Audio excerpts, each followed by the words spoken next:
I couldn't go back to sleep after watching Sarah's newest video, and I was hungry besides. The breakfast smell working its way up the stairs and under my door is tough to ignore, especially on Sunday morning when we actually get a weekly paper and Mom doesn't give me a hard time about drinking coffee. Any other morning, she would be on my case. But Sunday is a free pass for reasons I don't entirely understand. Have you ever looked across the table past a plate of scrambled eggs, bacon, and toast and wondered if you could trust your own parents? I just did. "Where's Henry?" I say, and then I shoved most of a piece of toast in my mouth and washed it down with coffee. Henry is my dad's best friend, who visits from New York for a couple of weeks every year. He's got a complicated past when it comes to the dredge. "Fishing," says Dad. He was staring at the paper, which was on the table next to his plate. He glanced up at me, and then back at the editorial page. "You're going to school next week," he went on. "I know." "That's not a license to talk with Sarah Fincher. You know that, right?" I didn't answer him. Inside I was seething, but there was no point saying anything. I was already talking with Sarah practically every day without either of my parents knowing about it. Getting their permission had found its way to the bottom of my priority. Mom piped in. "He knows, Paul. Just read your paper and let the boy eat in peace." All right. But we agreed. School next week, no excuses, and no Sarah Fincher. They blamed Sarah for my accident. They said she was trouble. They weren't totally wrong about the first part. The second part remained to be seen. I finished my breakfast and came back to my room. I could tell Dad wanted to insist I go outside, but Mom was pretty mad about how he was badgering me, so he left me alone. I think I've got a few hours of peace and quiet up here, at least until Henry gets back. After that, all bets are off. He'll want to play cards or talk. What's my dad hiding? His name is on the slab in the dredge that ties him to the whole bunch of other names. He's part of the secret society. He's got the alchemy symbol for gold tattooed on his shoulder, and that alchemist diagram is in his drawer. It has to add up to something, but what? I'll start with the names from the secret room. That's my best clue. I'll work my way down the list and figure out who these people are. Maybe some of them are still alive, like the librarian, like my father. Other than my mom stopping by an hour ago with lunch, I've had 3 hours of uninterrupted research time on my laptop. I keep it very quiet in my room, no music or anything like that, so I could hear the tings of the butter knife on the edge of the glass mayonnaise jar as she made my sandwich. This was my signal to ease everything I was working on. I've gotten to where I can do this and re-enable the software my parents think is keeping tabs on my less than 30 seconds. Unless they're watching with a camera, there's no way they're keeping track of what I'm doing up here. I must spill the beans to my mom when she was here. It's like I want to trust her, but she's married to my dad, and he's tangled up in this secret stuff. She'll tell him. I know she would. And she was just as mad at me after the accident, maybe madder. After Mom set the Coke and sandwich on my desk, she stared out the window. "You coming down anytime soon?" I shrugged and popped the tab on the can of Coke. "Is Henry back yet?" I asked. Mom shook her head. "Your dad went after him. Fishing must be good." I hesitated for a second and then said, "Have you ever been to the old dredge, Mom?" She looked at me like I was slipping through her fingers and falling down a steep hill. "You know the look, the one where your mom thinks you're in trouble but can't help you?" "I haven't been out to the dredge in years. Why do you ask?" could see she was nervous, like I was dancing around the edge of something she was afraid to hear. So I totally backed off. No reason. It's been out there a long time. I figured you'd been inside. She looked relieved, which made me glad I hadn't told her I was seeing ghosts, hanging out with Sarah, and wandering around the dredge in the middle of the night getting trapped in secret rooms. My mom wanted a normal son who was in school and didn't get into stranger kinds of trouble all the time. I can't really say that I blame her. Eat your sandwich, she says, and then we'll talk about something else. It'll make more sense if I explain it later, but we did talk some more. Then she left, and I was alone. That was the only interruption I had in a very successful 3 hours online as detective work goes. Here's what I did. First, I made a list of all the names that were on the slab in the secret room. I added Daryl Booner's name to the list because I don't trust him at all. Neither does Sarah. The names became, I guess, my suspect list. Suspects of what crime I don't know yet. But I'm closer to finding out some answers now than I was last night. This is the list I began in order I wanted to investigate them. Joseph Bush, Francis Palmer, Paul McCurry, Gladys Morgan, the Apostle, Dr. Watts, Jordan Hooker, Wilson Boyer, Hector Newton, Daryl Boner. First things first, Sarah Joseph Bush from the list. That guy is already dead. I went back to the old journal. I read my entry from September 13th. I've torn it out and moved it to my evidence. Greatly discovered, or the worst, depending on how you look at it, that Sarah and I may be involved in the ultimately death of a workman at the dredge. There was only one mention of the incidents in the newspaper, and nothing anywhere else. Old Joe Bush was what they called him. So I can only conclude that he was not a young man. Old Joe Bush had let his pant leg get caught in the gears, and the machinery of the dredge had pulled him through, crushing his leg bone into gravel. And then the dredge spit him out into the grimy water. His leg was demolished, and under the deafening sounds in the darkened night, no one could hear him scream. Old Joe Bush never emerged from the black pond below. Whenever I see or hear that name, my leg starts to ache, and I think of all the times I have seen and heard what remains of Old Joe Bush. I've heard him with my own ears, dragging that crushing leg on the old floorboards of the dredge.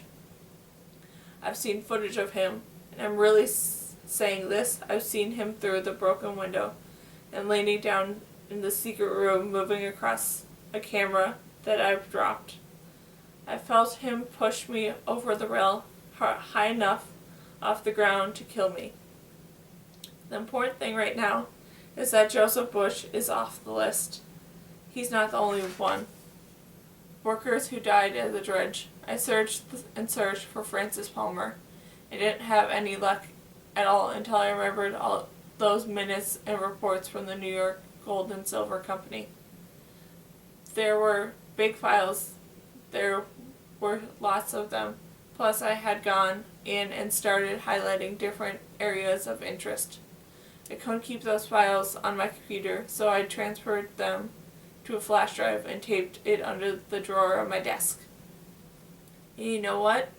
It's a good thing I did that, because when I went looking for those files online a couple of hours ago, a big chunk of them were gone. Someone somewhere was able to classify those old files, or knew someone was looking at them. Maybe they tracked my IP address to Skeleton Creek and didn't like someone snooping around. So it's a good sign that things from the past are being hidden away.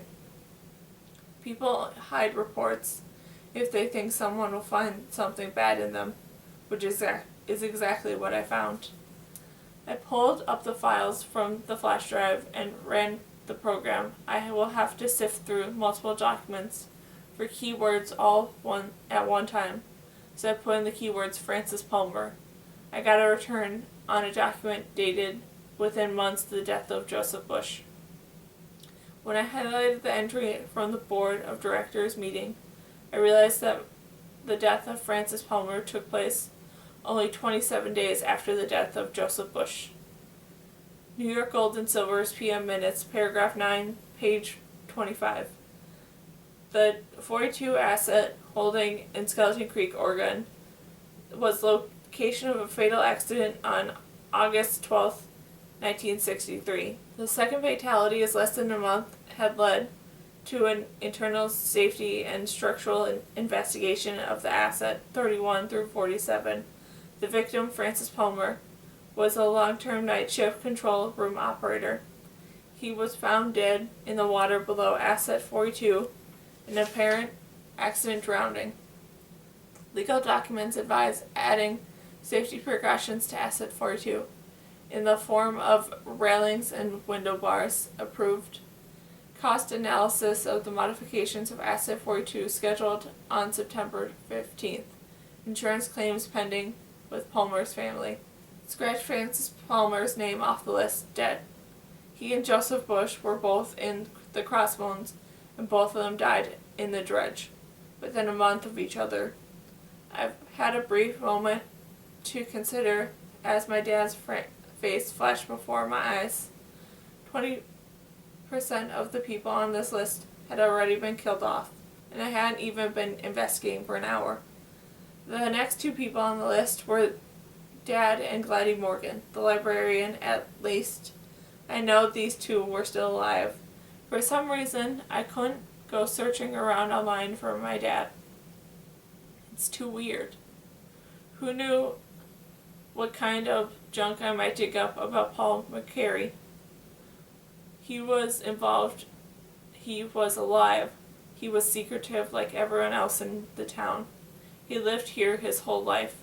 He had a diagram with a symbol and a strange statement on it. He had a secret tattoo. He was living in the same house as me. So I moved to Gladys Morgan, accepting I'd find out she was a deadly old windbag with a long, eventless life full of long, eventless days, weeks, and months. Boy, was I wrong. First thing I found, Gladys Morgan, what hadn't always stayed in Skeleton Creek. Contrary to what she tells everyone, she also spent time in New York City, if you can believe that. How do I know Gladys Morgan was in New York City? Because the New York Times had archived online that Gladys Morgan once made the news. That's right, our Gladys Morgan in the New York Times. And here's the most interesting part. She was the news right after the accident on the dredge had occurred. Here's a small part of the article I found. Protests erupt over environmental allegations.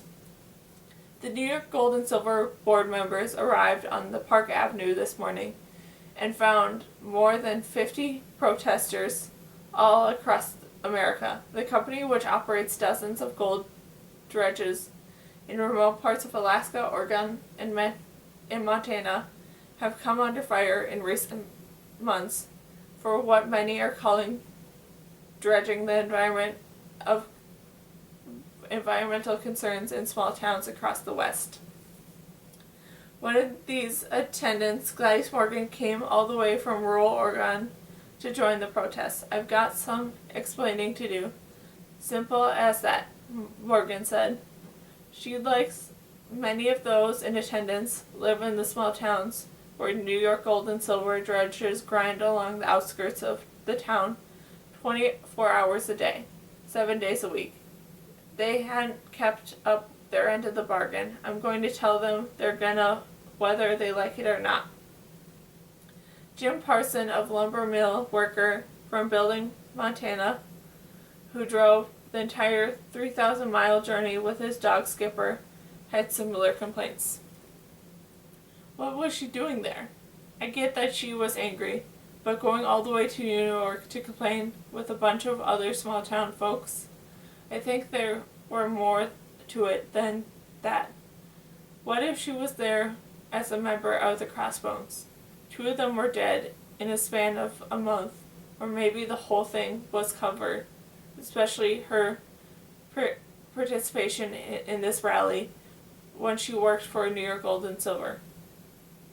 All along, she could have killed them both. It's possible. She sure had the temper for it. In detective terms, I think the evidence clearly points to Gladys Morgan as a person of interest. The next name on my list, the Apostle, led nowhere.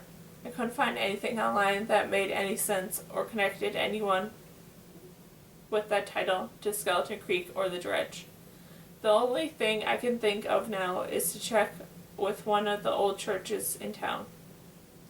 Maybe they'll know something with a name like the Apostle, or a house of worship seemed the most obvious place to look. Dr. Watts, now that one was interesting. He was surprisingly easy to find in the Skeleton Creek Historical Archives.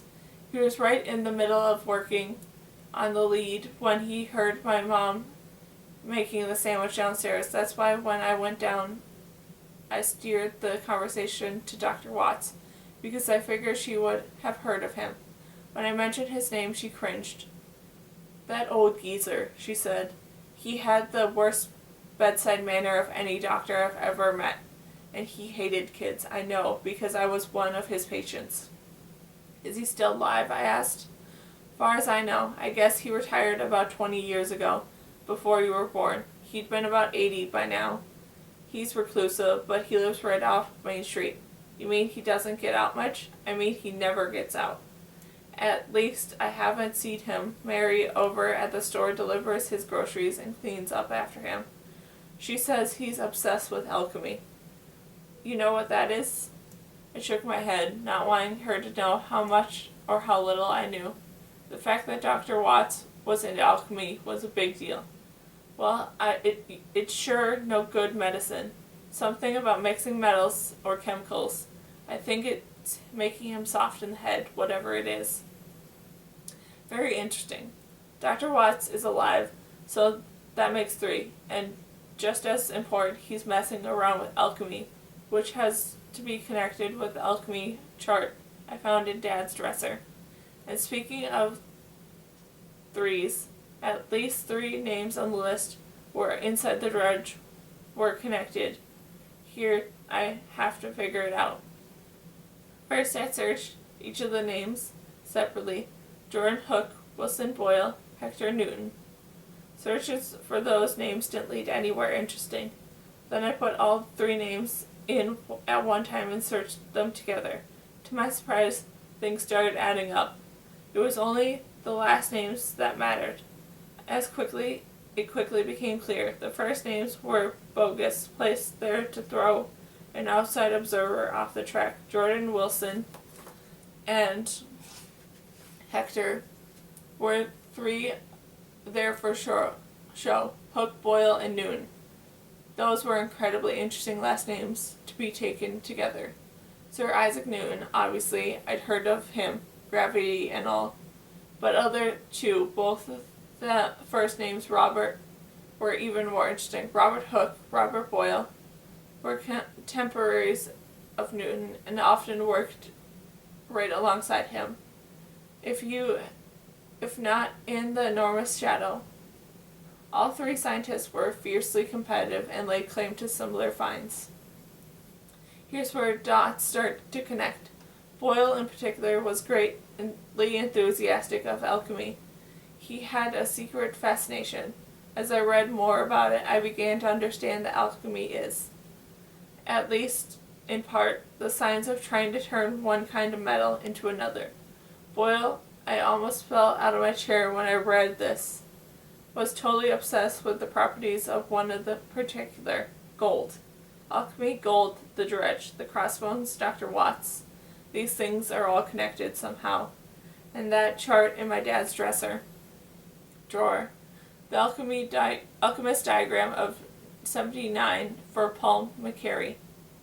Henry and my dad were going to be home soon. I should go downstairs and sit on the porch so they don't wonder what I'm doing up here. No sense getting them suspicious when I don't have to. This is what I have so far. Joseph Bush, dead. Francis Palmer, dead. Paul McCary, my dad, alchemy chart. Gladys Morgan, New York visit. The Apostle, send Sarah to check the churches. Dr. Watts, alive, alchemy, reclusive. John Hooker, fabricated. Wilson Boyle, fabricated. Hector Newton, fabricated. Daryl Booner, shows up mysteriously, can't be trusted. Few hours of work and I've cut the list in half. Not bad. It's clear that my parents are serious about keeping me out of my room, and they've enlisted Henry to help them. Is it really 10? I'm tired. As soon as I got out on the porch, Henry and my dad came home. They'd caught a slew of fish. September is always good up here on the creek, and they didn't let up for almost an hour talking about the fly pattern and the raising fish and the one that got away. This is a little bit like watching a golf tournament on television. More background noise than anything that requires serious concentration. About half an hour into the endless stream of fish talk, my mom informed me that Randy and Dennis were coming over for HBs with their parents. This is not good news. Randy and Dennis are brothers who live in town. My mom keeps trying to set us up, sort of like a play date for teenagers. These guys are about as interesting as dirt. We've had exactly 0 things in common. Plus they're loud and like to beat up on each other.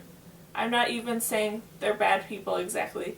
Just that I can't think of a single reason why I would want to spend my Sunday evening listening to them talk about video games, dirt bikes, and farts. But they showed up anyways because I couldn't bring myself to tell Mom to cancel, and truthfully it was almost worth it for the HBs. An HB, in case you die in the journal, is found in a ditch somewhere 100 years from now, is a Henry Boom.